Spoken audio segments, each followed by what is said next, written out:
ഏത് നാടും നമുക്ക് പ്രിയപ്പെട്ടതാവുന്ന അവിടെ ഫ്രണ്ട്സ് ഉണ്ടാവുമ്പോഴാണ്. ഫ്രണ്ട്സ് ഇല്ലെങ്കിൽ നമുക്ക് ഒരു നാടും പ്രിയപ്പെട്ടതല്ല.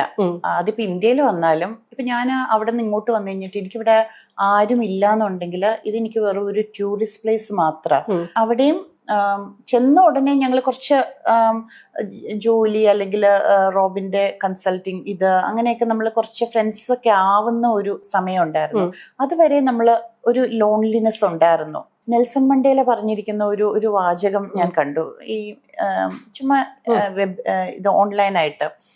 അതായത് ഒരാളോട് നമ്മൾ അയാൾക്ക് മനസ്സിലാകുന്ന ഒരു ഭാഷ സംസാരിച്ചാൽ അത് തലയിലേക്ക് എടുക്കും അയാള്.